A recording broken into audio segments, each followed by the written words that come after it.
अगला जो टॉपिक है हाफ वेव रेक्टिफायर में वो है हमारा फॉर्म फैक्टर। फॉर्म फैक्टर कैसे डिफाइन करते हैं? Form factor is defined, it is defined as the ratio of RMS load voltage and average load voltage.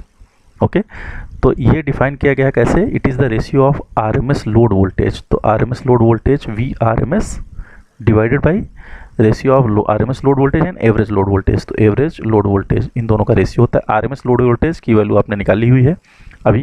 RMS load voltage की वैल्यू होती है Vm/2 और एवरेज वैल्यू क्या होती है? Vm/पाई। तो ये हो जाएगा Vm कैंसिल हो जाएगा, ये हो जाएगा पाई/2। पाई/2 मीन्स 3.14 डिवाइडेड बाई 2। तो यहाँ से फॉर्म फैक्टर की वैल्यू जो आ जाएगी that is equal to 1.57। Okay, 1.57। और ये जो है ये फॉर्म फैक्टर की वैल्यू हमेशा ग्रेटर देन 1 होती है, ग्रेटर देन और इक्वल टू 1 होती है। ओके, तो ये आपका आ गया है फॉर्म फैक्टर की वैल्यू। हमारा नेक्स्ट टॉपिक है रिपल फैक्टर। यहाँ पढ़ना है रिपल फैक्टर क्या होता है।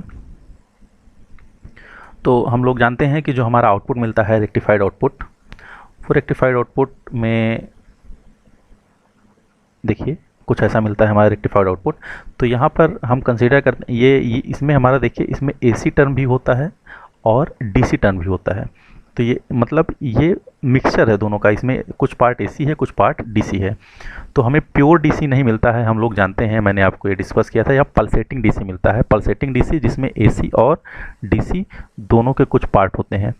ठीक है, तो वही हमने डिस्कस किया है। Output current in half wave rectifier has both AC and DC component. जो हमें आउटपुट करंट मिलती है उसमें एसी और डीसी दोनों कंपोनेंट्स होते हैं। अब रिपल फैक्टर क्या करता है? Ripple factor measures the percentage of AC component in rectified output. Ripple factor ये मेजर करता है कि ये जो रेक्टिफाइड आउटपुट मिला है इसमें एसी का परसेंटेज कितना है। ओके, तो एसी का परसेंटेज आइडियली कितना होना चाहिए? 0 होना चाहिए। The ideal value of ripple factor should be 0। और हमारी कोशिश ये रहती है कि रिपल फैक्टर की वैल्यू जितना कम मिले उतना अच्छा है, और आइडियली तो 0 होना चाहिए इसकी वैल्यू। ठीक है, तो रिपल फैक्टर क्या मेजर करता है? रिपल फैक्टर मेजर करता है कि परसेंटेज ऑफ एसी कंपोनेंट क्या है रेक्टिफाइड आउटपुट में। ठीक है, अब इसको डिफाइन कैसे करते हैं? रिपल फैक्टर है, इसको गामा से रिप्रेजेंट करते हैं और इसको डिफाइन करते हैं RMS value of AC component of output.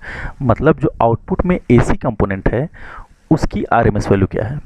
ठीक है, RMS value of AC component of output divided by average value of output. ठीक है, एवरेज वैल्यू ऑफ आउटपुट तो हमने कंसीडर किया है, लेकिन RMS value of AC component of output हमने डिस्कस नहीं किया है। तो हम जानते हैं कि हमारी जो करंट होती है उसमें दोनों कंपोनेंट्स होते हैं, I AC as well as I DC. ठीक है, एसी कंपोनेंट भी है डीसी कंपोनेंट भी है टोटल करंट में। यहाँ से हम एक चीज़ ये भी लिख सकते हैं कि I AC is equal to I minus I DC. ठीक है, यहाँ से अच्छा ये एसी कंपोनेंट हमें मिल गया। ठीक है, और हमें क्या करना है? See RMS value of AC component of output. तो आरएमएस वैल्यू इसकी निकालनी है। तो हम कैसे निकालते हैं आरएमएस वैल्यू?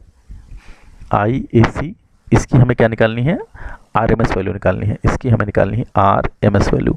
आरएमएस वैल्यू किसी चीज़ की कैसे निकलती है? पहले तो सबसे पहले रूट लेते हैं, अंडर रूट, फिर मीन मीन्स 1/2 पाई, और उसके बाद इसको इंटीग्रेट करते हैं इसके स्क्वायर को। तो इंटीग्रेट करेंगे 0 से 2 पाई के बीच इसके स्क्वायर को। तो इसका आई एसी का स्क्वायर, आई एसी स्क्वायर मतलब I minus I AC square means I minus I D C का square with respect to D omega T. ठीक है, अब इसी को कैलकुलेट कर लीजिए तो ये आ जाएगा आपको RMS value of AC component of output. कैसे आएगा? सबसे पहले इसको, ये जो ब्रैकेट है ए माइनस बी का स्क्वायर है, इसको खोल लीजिए। तो A square plus B square minus 2ab से खुलेगा ये। तो अंडर रूट 1/2 पाई 0 से 2 pi I square plus I D C square minus 2i I D C D omega T. ठीक है, अब यहाँ से एक एक करके सबको अलग करेंगे। तो सबसे पहले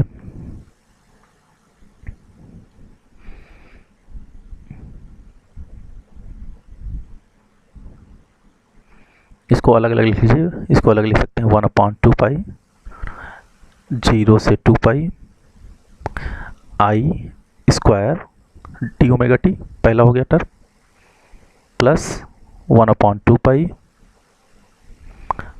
0 से 2 पाई 1/2 पाई 0 से 2 pi I D C square D omega T minus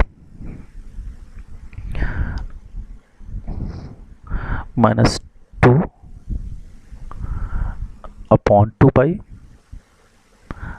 0 से 2 पाई, 2 कॉमन ले लिया हमने, I D C D omega T.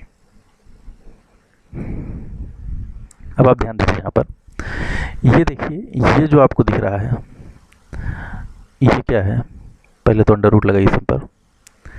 तीनों टर्म आप लोगों ने देखे हुए हैं। ये जो टर्म है ये करंट के स्क्वायर का मीन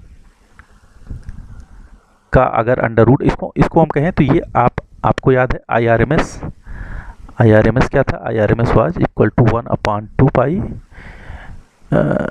1 अंडर रूट, पहले तो रूट मीन और स्क्वायर 0 से 2 पाई के बीच I square D omega t. तो ये चीज़ वही है, ये बस I R M S square है। ठीक है, ये है I R M S square, ये पूरी वैल्यू। ठीक, प्लस ये आप लोग देख लीजिएगा पीछे जाकर के, ये I R M S square है। यहाँ पर करंट का स्क्वायर 1/2, बस अंडर रूट नहीं था इसलिए हमने इसको स्क्वायर कर दिया।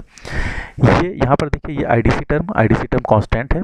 आई डी सी को आप बाहर ले सकते हैं, तो ये हो जाएगा I D C square upon 2 pi. I D C को बाहर ले लेंगे तो यहाँ 1 बचेगा, 1 का इंटीग्रेशन ओमेगा टी, और ओमेगा टी को आप इंटीग्रेट करेंगे 0 से 2 पाई के बीच में। ओके, माइनस यहाँ देखिए, ये भी आई डी सी टर्म बाहर ले लीजिए, तो 2 इंटू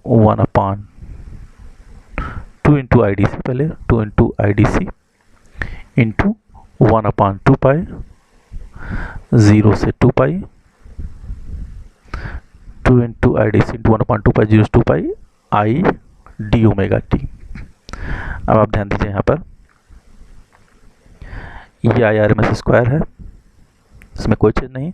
ये देखिए, ये वैल्यू जो है यहाँ से 2 पाई और 2 पाई माइनस 0 मीन्स 2 पाई हो जाएगा, तो यहाँ से मिलेगा सिर्फ आई डी सी स्क्वायर,